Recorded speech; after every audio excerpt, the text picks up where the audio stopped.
నేడు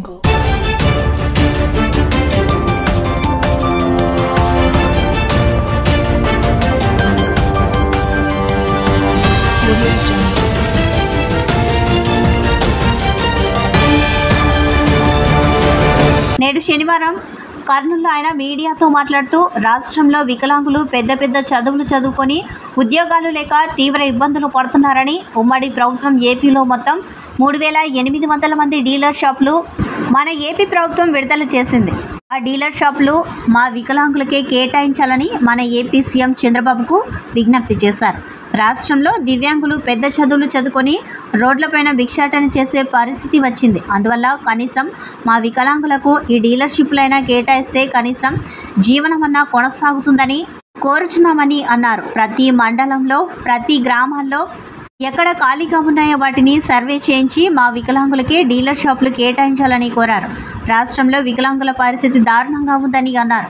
గతంలో ఇచ్చిన వికలాంగుల హామీలను నెరవేర్చాలని కోరారు. లక్ష్మణస్వామి వికలాంగుల రాష్ట్ర కార్యదర్శి.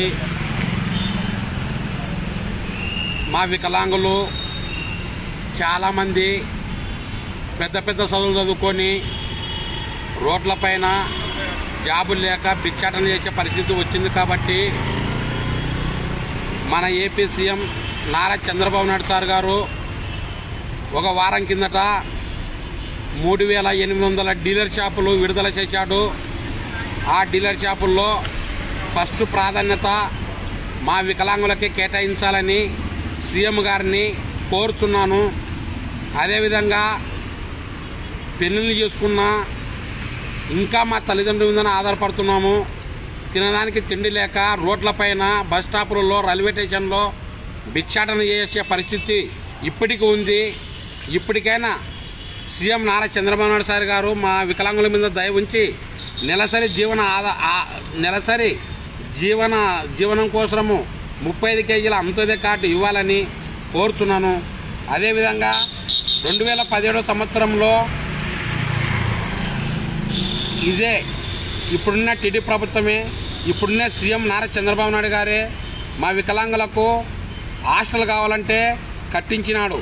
కానీ కట్టించారు, ఆ బిల్డింగ్ను ఇంతవరకు ఓపెనింగ్ చేయకుండా అట్టే నిలబెట్టినారు.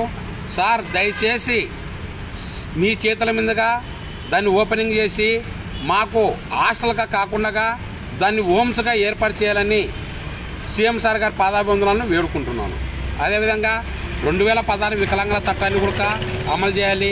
ప్రతి ఒక్క వికలాంగునికి ఇంటి స్థలాలు ఇచ్చి, ఇంటి పట్టాలు ఇచ్చి వికలాంగుల కాలనీ సపరేట్ ఏర్పాటు చేయాలని నేను ప్రభుత్వాన్ని కోరుతున్నాను.